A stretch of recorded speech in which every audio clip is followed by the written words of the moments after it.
Vamos comer um bolo gostoso, um recheado com chocolate, unção. Aleluia, glória a Deus. Eu estou dando umas corinhas aí para nós. Estou treinando. Quando eu tiver boa, o pandeiro vai instalar aqui. O pastor disse que vai arrumar o pandeiro, que eu não tinha dado socorro dele, não. Eu estou treinando.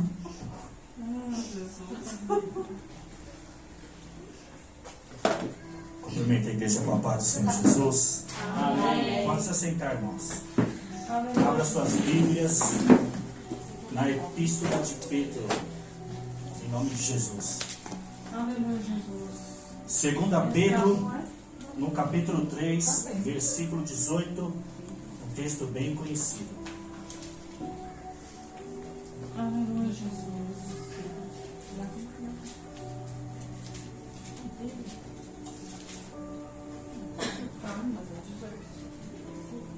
2 Pedro, segunda epístola de Pedro, lá no capítulo 3, versículo 18, em nome de Jesus.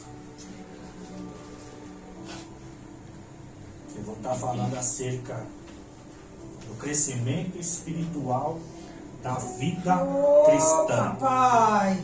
Aleluia, Jesus. Todos nós precisamos crescer. Todos nós. Desde as lideranças e os novos convertidos. Todos nós temos que crescer na fé, crescer na vida cristã. Então eu vou estar nos cultos aos domingos, falando sobre o crescimento espiritual da vida cristã, em 3 temas: sobre o engano, o amor e santidade. Engano porque, infelizmente, o engano no meio do povo de Deus está implantado e muitos não estão vivendo o verdadeiro evangelho. A verdade é essa. Sobre o amor, porque 1 João 4,8, Deus é amor, e o caráter da manifestação desse Deus de amor é Joel capítulo 2, versículo 13, pois ele é misericordioso e compassivo, muito paciente e cheio de amor. 2 Pedro capítulo 3, versículo 18. Só que sabemos que no mundo aí fora o amor ele já se esfriou. Não existe mais amor no mundo aí fora. Aqueles que vivem a sua impiedade, ou seja, aqueles que vivem a sua vida conforme do seu jeito, do que querem viver, conforme as suas vontades, os seus desejos, conforme é dono do seu nariz, já não tem mais amor, irmãos. É só você ligar a televisão durante a semana, a partir das 5 horas da tarde. Você vai ver lá que as famílias, a sociedade hoje em dia não vive mais o amor. Ou seja, não exerce mais misericórdia, afeto, carinho, comunhão, respeito. Você está me entendendo? E a santidade, porque, como eu disse, por causa do engano, a santidade no meio do povo de Deus foi colocada debaixo dos panos. Parece que a santidade foi escondida, porque agora o politicamente correto do que não tem nada a ver. Então as pessoas querem ser cristãs, querem servir um Deus que é santo e exige santidade de qualquer jeito, de qualquer maneira, de qualquer forma. Eu nem vou falar sobre os mesmos, vou falar sobre a liderança mesmo. Muitos pastores com piercing, cheio de tatuagem, fuma charuto, diz que não é pecado beber bebida alcoólica e por aí vai. O negócio está feio. Então todos os domingos eu vou estar abordando sobre o crescimento da vida espiritual da vida cristã, crescimento espiritual da vida cristã, para que a gente não venha a ser enganado, para que a gente tenha discernimento, para que a gente não venha a viver no evangelho de engano. Vou estar falando, através da luz da palavra, que nós como igreja de Cristo, se Deus é amor, nós também como igreja temos que manifestar esse amor. E o amor de Deus não é só manifestado no nosso meio que somos cristãos, mas também o mundo aí fora. Então esse amor ele tem que ser levado aí fora. Porque, como o nosso irmão aqui leu Mateus 5,14, Jesus diz que nós somos a luz do mundo. Se a igreja é a luz do mundo, então a gente tem que iluminar as vidas que estão nas trevas. Se nós somos a luz do mundo, o ímpio aí fora tem que encontrar uma luz na minha vida e na sua vida. Amém? Vou estar lendo 2 Pedro. Achou? 2 Pedro capítulo 3.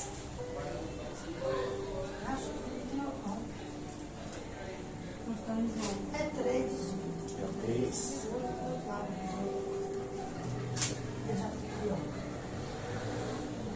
Segunda Pedro capítulo 3, versículo 5. Cresçam, porém, na graça e no conhecimento de nosso Senhor e Salvador Jesus Cristo. A Ele seja a glória, agora e para sempre. Amém. Então, amados, aqui começa a base para o crescimento espiritual da vida cristã.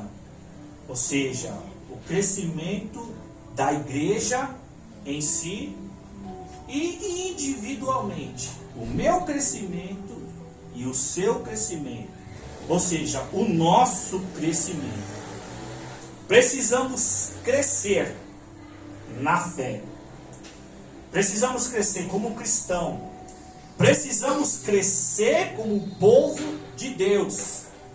Para que verdadeiramente a gente não venha só ser um evangélico. Porque de fato ter uma religião ou crer na religião do evangelho. Pela palavra, Deus, ele não é religião. E Deus também não é a favor da religião. Pelo contrário, Deus odeia religião. Por quê? Tiago capítulo 1, versículo 26 e 27. Aquele que se diz religioso, mas não controla a sua língua, né? A sua religião não tem valor nenhum. A religião de Deus, o Pai, que ele aceita como pura e imaculada, é cuidar dos órfãos e das viúvas e não se corromper pela contaminação deste mundo. Então essa é a religião de Deus. Ajudar o próximo através do amor, exercendo uma vida de misericórdia. Mas por que Pedro, na sua epístola, ele está dizendo que nós devemos crescer antes, porém, cresçam na graça e no conhecimento.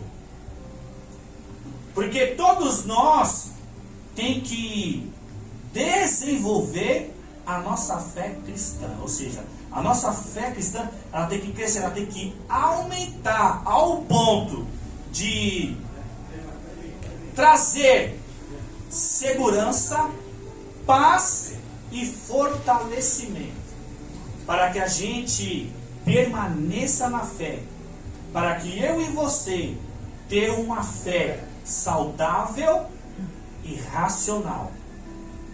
Somos espirituais, mas a fé ela é racional.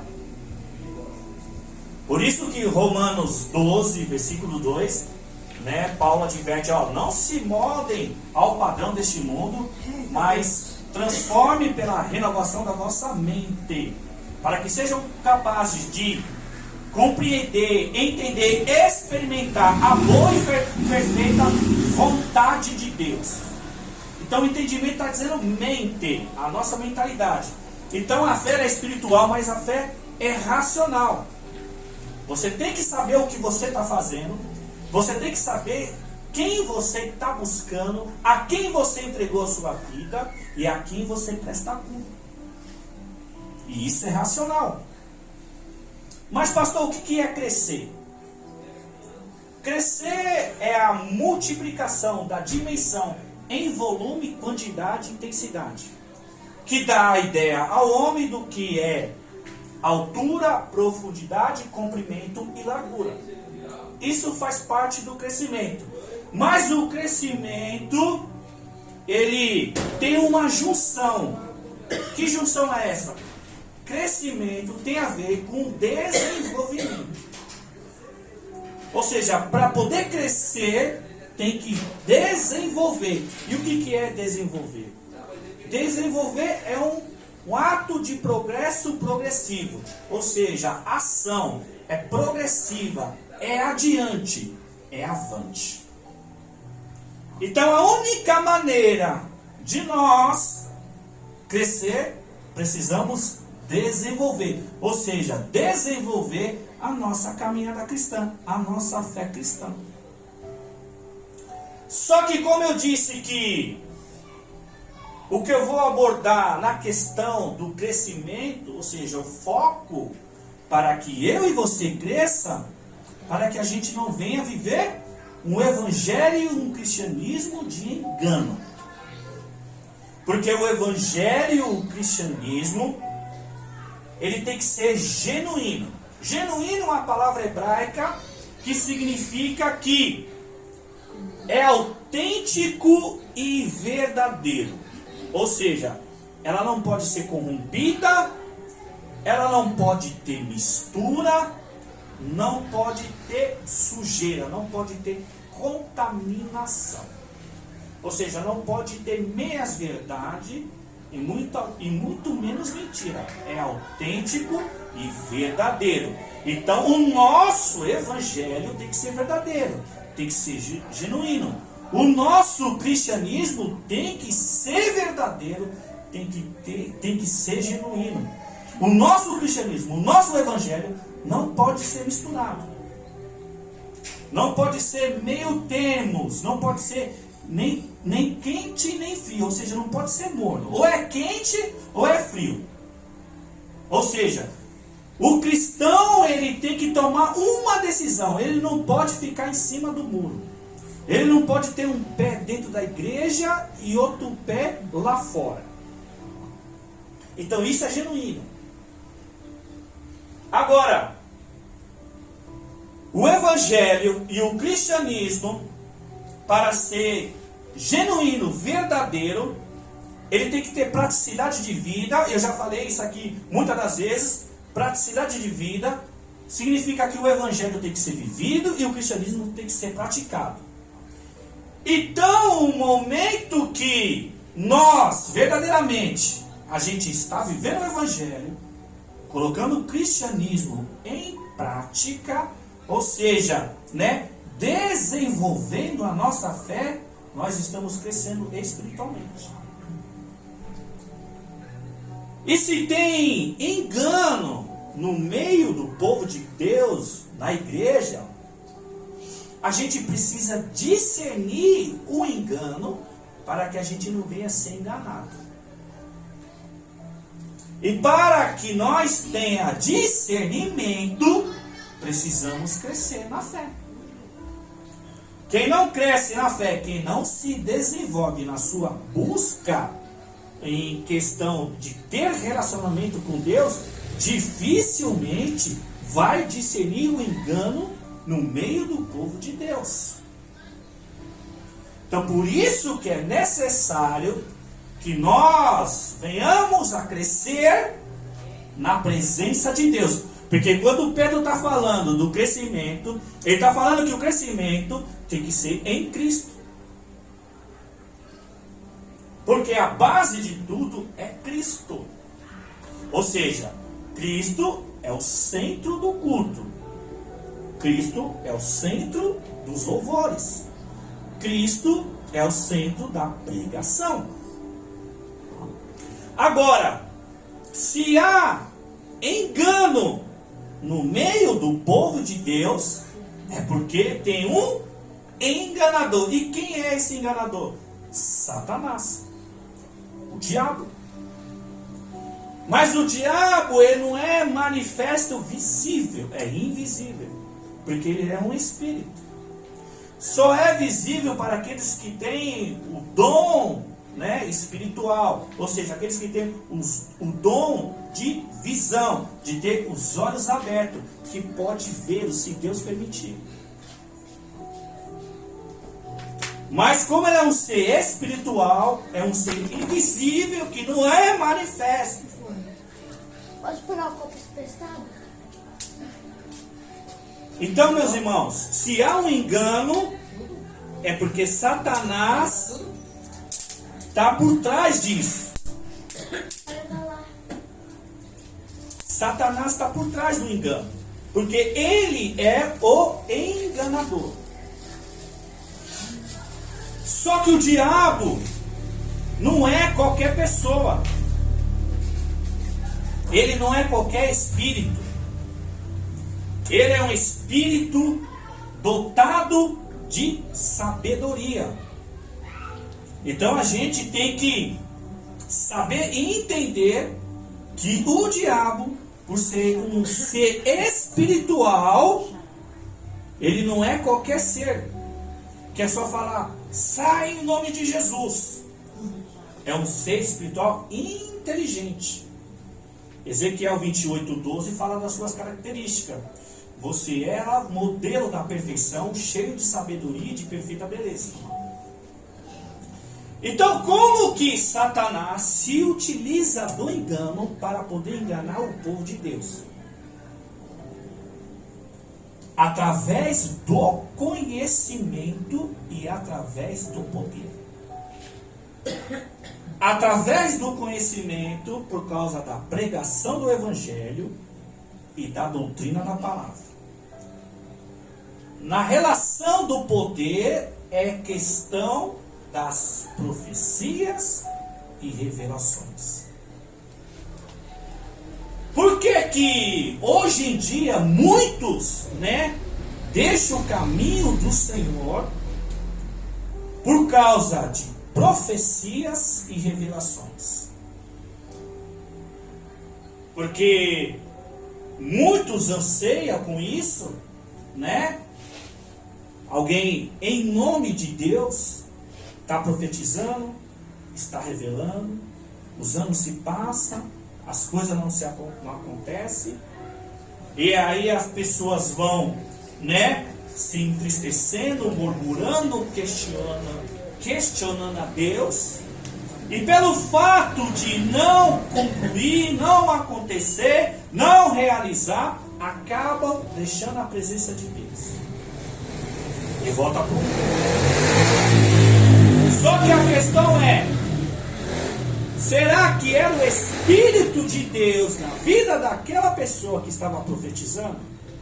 Será que era o Espírito de Deus naquela pessoa que estava revelando? Porque a palavra me ensina, em Números 23:19, que Deus não é homem para que minta, e nem filho do homem para que se arrependa. Acaso ele fala e não deixa de agir? Acaso ele promete e não deixa de cumprir? Ou seja, se Deus fala, Deus ele age. Se Deus promete, Deus cumpre. Porque Jeremias 1:12, Deus vera em cumprir a sua palavra. Só que se nós não crescer espiritualmente, se nós não crescer no conhecimento e na graça, graça aqui é óbvio que é o favor de Deus em nossas vidas, ou seja, é um favor que nós não merecemos, é um favor divino, mas graça aqui, o entendimento é a oração. Devemos crescer no conhecimento, na palavra e na oração por causa do relacionamento. Então, se nós não crescemos na leitura da palavra, mas não é só leitura, como a pastora disse no meio do culto, devemos ler, mas meditar, ou seja, pensar naquilo que a palavra está te comunicando, aquilo que a palavra está te mostrando, acerca que nós devemos viver, obedecer e praticar. Então a palavra não é só para ler, mas para meditar. O salmista do Salmo 1, versículo 2: antes tenho prazer na lei do Senhor, e nessa lei medito dia e noite. Então temos que procurar tempo com a palavra de Deus, lendo e meditando, analisando a palavra de Deus, para ver se a minha fé é genuína ou verdadeira. Então, se a gente não cresce, se a gente não desenvolve a nossa fé, como que nós vai discernir na boca do profeta que está profetizando, que está revelando, se é o Espírito de Deus na vida dele? Porque ele pode falar em nome de Deus, como muitos fazem. Assim diz o Senhor. Mas será que é o Senhor mesmo que está falando? Deus me revela. Mas será que é Deus mesmo revelando? Será que é o Espírito de Deus na vida dele? Será que é o Espírito Santo que está usando para revelar, usando para profetizar? Porque pode ser o espírito de engano. Infelizmente, por causa de profecias, revelações em nome de Deus, porque não é de Deus, como eu citei lá em Números 23, 19, Deus não é homem para mentir. Se Deus fala, ele age. Se Deus promete, ele cumpre. Mas muitas coisas não estão se cumprindo.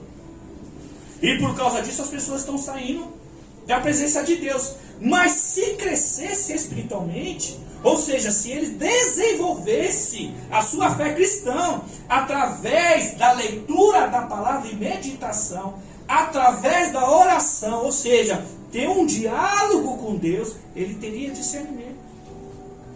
Por mais que não se cumprisse, ele não se afastaria, porque ele não está na presença de Deus para que se as coisas cumprissem na vida dele. Ele está na presença de Deus porque ele quer estar diante de Deus, ele quer estar perto de Deus, ele quer conhecer mais sobre esse Deus, e ele verdadeiramente busca em Deus a salvação de vida eterna, e não promessa, falsas promessas, principalmente no âmbito de prosperidade financeira e material.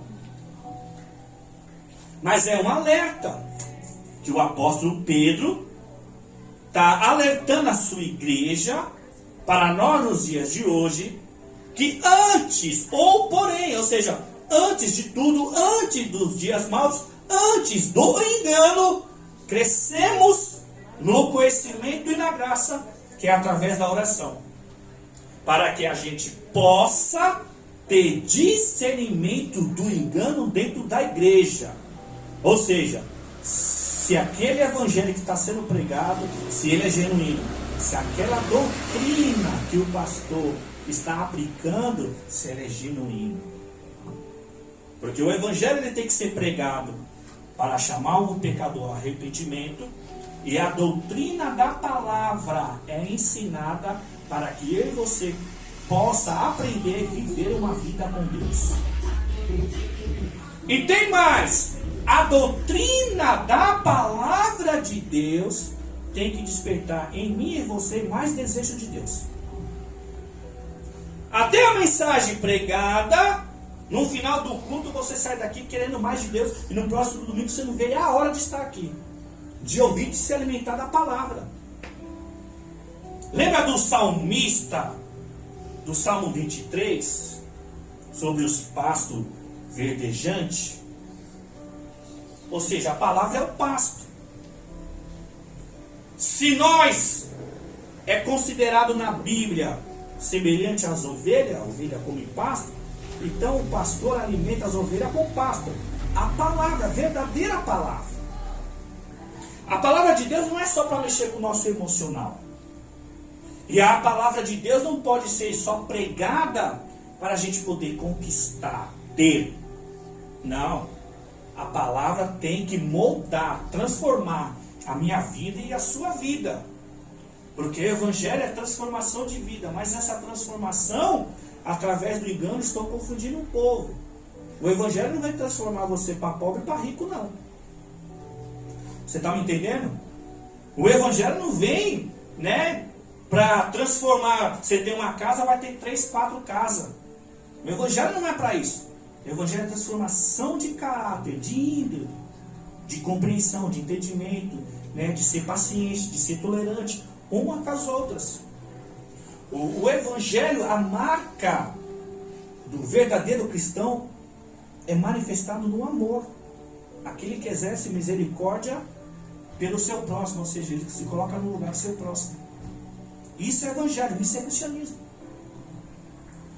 Então, se nós não crescemos espiritualmente, se a gente não se desenvolve espiritualmente, ou seja, se a gente não busca, se a gente não persiste, né, de sempre estar nos cultos, de tirar um tempo de ler a palavra, de tirar um tempo de ficar a sós no quarto, falando com o Senhor, para Ele poder te revelar, te mostrar, se manifestar cada dia mais a você, a gente não vai ter discernimento para discernir o engano.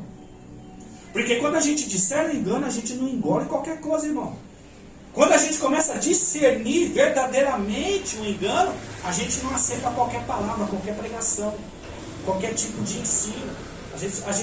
Quando a gente cresce no conhecimento, a gente sabe, poxa, ali está tendo manipulação. A palavra não diz isso. A palavra não pede isso. Ah, ele profetizou, ele revelou? Tá, vamos aguardar. Será que está na palavra? Será que é isso mesmo? Porque a gente tem que discernir. E só discerne quem cresce. Quem não cresce não vai discernir. Agora, o apóstolo João, em 1 João 4,1, olha o que ele diz. Amados, não creia em qualquer espírito, mas antes examine os espíritos para ver se procede de Deus, porque muitos falsos profetas têm saído pelo mundo. João disse lá na época dele, há mais de 2000 anos atrás. Mas foi escrito para nós, nos dias de hoje. E nos dias de hoje não está assim? Tem muitos falsos profetas, irmãos. Muitos. Porque os profetas só querem profetizar coisas boas. Não estou falando que o evangelho vai te dar coisa ruim. Não é isso. Mas se você ler a Bíblia, desde o Antigo Testamento, os patriarcas, os profetas, quando Deus dava... Porque profeta não é aquele que só profetiza. Profeta é que leva a mensagem do Senhor. A palavra. Se você pegar o Antigo Testamento, muitas das vezes os profetas nem queriam ir, irmãos. Porque não era coisa boa. Porque a mensagem de Deus para o povo era sempre arrependimento. E hoje em dia não mudou. Deus, Ele quer que o povo verdadeiramente venha viver uma vida de arrependimento. Porque, como eu sempre falo, arrependimento, você não se arrepende hoje não, irmão. A cada dia você vai viver uma vida de arrependimento. Ninguém se arrepende de um dia para a noite. Ninguém deixa suas manias, os seus vícios de um dia para a noite. É um processo. Então, se você não busca, você não cresce, você não desenvolve. Então, 1 João 4,1, João está dizendo, amados. Ele chama a igreja de amados. Olha, não crê em qualquer espírito. Não é para crer em qualquer espírito. Então, não é para crer em qualquer profecia ou qualquer revelação ou até manifestação do Espírito. Que a pessoa fica rodopiando, falando em línguas. Ele está dizendo que não é para crer em qualquer espírito. Antes examine se o Espírito procede de Deus. Mas só pode examinar, só pode ter discernimento quem cresce, quem busca. Porque quem tem intimidade com o Espírito Santo não deixa ninguém enganado. É, pai. Não deixa ninguém enganado. E João, quando ele dá esse alerta, porque no finalzinho ele conclui o quê? Porque ele fala que a gente tem que a gente não pode crer em qualquer espírito, mas antes examinar os espíritos para ver se procede de Deus. Porque ele falou, muitos falsos profetas têm saído pelo mundo. E ele foi discipulado por quem? Por Jesus. Jesus, antes de ir para a cruz, Jesus profetizou. Mateus 24:11, ele diz, olha, e numerosos falsos profetas surgirão e enganarão a muitos. Jesus fala em numerosos. Não dá para contar, não dá para calcular, irmãos. Por isso que eu e você temos que crescer. Por isso que eu e você tem que crescer na palavra e na oração, ou seja, ter intimidade com o Espírito Santo, intimidade com Deus. Para que a gente não venha a ser enrolado por profecia, para que a gente não venha a ser iludido por revelações. E o que tem de crente bagunçado com falsas profecias, né? Com enganação de revelação, irmão. Porque a questão não está no erro só daquele que está profetizando e está revelando, mas aquele que aceita e acredita, porque é menino na fé, porque não cresceu, porque não busca. A gente não pode só vir para a igreja e prestar um culto. Devemos vir para a igreja e prestar um culto, mas e no nosso dia a dia? A gente tem que procurar passar tempo com a palavra, procurar passar tempo em oração. É difícil, mas aí você tem que perseverar. Porque crescimento, ninguém cresce no conforto, irmão. Isso é na vida terrena e na vida espiritual no reino de Deus. Ninguém cresce, ninguém desenvolve no conforto, na facilidade, no acomodismo. Então temos que fazer um esforço. Porque Jesus, em Mateus 24:11, ele está falando, ó, inumerosos falsos profetas surgirão e enganarão a muitos, irmãos.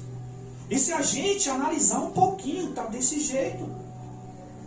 Mateus 24:24, Jesus continua dizendo que aparecerão falsos Cristo, falsos profetas, que realizarão grandes sinais e milagres. Se fosse possível, enganaria até os eleitos, até os escolhidos. Então não é só profetizar, não é só revelar, vai fazer milagre, irmãos. Vai fazer maravilhas no nosso meio. Milagres e maravilha, como eu sempre falo, é algo que a ciência não pode explicar. E foi Jesus que falou. Jesus, ele alertou os discípulos que numerosos falsos profetas surgirão e enganarão a muitos. Profecias e revelação. E aparecerão falsos cristos, ou seja, pessoas declarando que são Cristo. E falsos profetas. E esses não vão só profetizar, não só vão revelar, mas vão fazer sinais e maravilhas na terra. E quem não tem discernimento vai achar que é Deus, e nem tudo é Deus, irmão. É igual aquele ditado bobo, nem tudo que brilha é ouro. Não tem aquele ditado que as aparências enganam? Aqui dentro, é só o Senhor que conhece. Eu e você conhecem as aparências, mas o Senhor, a intenção do coração. Por quê? O Salmo 33, versículo 15 diz que Ele formou o coração de todos, conhece tudo que fazem. Então a gente só conhece a aparência, mas o Senhor conhece a intenção do coração. Então nem todos que estão na igreja é cristão de verdade, irmão. Nem todos que estão na igreja estão buscando o Senhor para ter um relacionamento, buscando, lutando pela sua salvação. Muitos estão na igreja por interesses financeiros, interesses pessoais, egoístas, por causa desse evangelho de prosperidade. Deus, ele faz prosperar, mas o foco do evangelho não é dar riqueza na terra. Mas eu não vou entrar nesse detalhe. Então a gente tem que discernir, irmão, porque falsos profetas tem muitos. Jesus falou que é numerosos. E só discerne quem cresce. E é um perigo. Então, por trás desse engano, no meio do povo de Deus está Satanás. Como eu disse lá em Ezequiel 28:12, que é um ser espiritual, né? Era modelo da perfeição, cheio de sabedoria e de perfeita beleza. Então Satanás engana através do conhecimento, e Satanás, né, engana através de falsas profecias e falsas revelações. Profecias e revelações são bíblicas, são verdadeiras, mas no Espírito de Deus. Provérbios 29:18 diz assim: aonde não há profecia e revelação divina, o povo se desvia, mas como é feliz aquele que obedece a sua lei. Então fica com a palavra. Fica com a palavra. Mas se for o Espírito de Deus, vai acontecer. Se for o Espírito de Deus, o Espírito Santo vai lembrar. Pode se passar os anos. Mas se eu e você, se nós não venha buscar esse crescimento espiritual, se a gente não dedicar mais ao ensinamento da palavra, à busca da oração, não só aqui na igreja, mas particularmente na sua vida, a gente pode correr o risco de viver um evangelho de engano, um evangelho de ilusão. E isso vai tornar nós religiosos. É muito sério. Agora, como Satanás ele age no engano através do conhecimento? Amados, muitos pastores, que têm sua formação teológica acadêmica, são pessoas inteligentes, sábias, cultas. Como que eles conseguem ludibriar, prender o povo no falso evangelho sem o povo perceber? Primeiro, que o povo não busca o conhecimento. Segundo, que muitos pastores que têm a sua formação teológica acadêmica, hoje eles usam da técnica PNL. O que significa isso, pastor? Programação neurolinguística, ou seja, o domínio da oratória. Ou seja, ele sabe falar, prender a sua atenção. Então o evangelho está sendo pregado dessa forma, que é o evangelho coach e o evangelho de motivacional, que em vez da mensagem levar o povo a buscar, querer, desejar mais de Deus, ou seja, buscar as coisas espirituais, para crescer espiritualmente, são mensagens que levam o povo a procurar os seus interesses pessoais e carnais, que é o evangelho da prosperidade.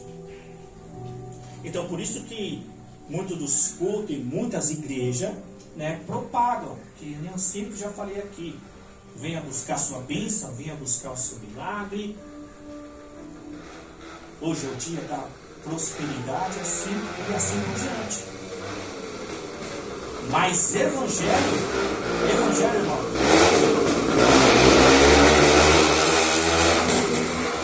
evangelho é para nos confrontar, para que haja arrependimento, para que a gente viva uma vida com o Senhor em arrependimento, para que nós seja perdoado os nossos pecados e possa tomar posse da salvação e da vida eterna. Evangelho é isso. Agora, se nós, como cristão, vir ou querer estar só por estar, vir só por vir, infelizmente a gente vai se tornar um religioso. Porque a fé ela é espiritual, mas ela é racional. Ou seja, a fé ela tem evidências. Ela tem evidências. E quais são as evidências? Experimento. Experiência com Deus. De você conhecer, de estar mais perto, de você sentir, de Ele responder sua oração, de Ele se manifestar a você, de Ele revelar a você, mostrar o que está oculto, e assim sucessivamente. Como a hora já foi, no próximo domingo eu continuo essa mensagem em nome de Jesus. Amém, irmãos? Cresçam na graça e no conhecimento, em nome de Jesus. Fica de pé, igreja, para nós orar e encerrar aqui. Vai para mim, cara.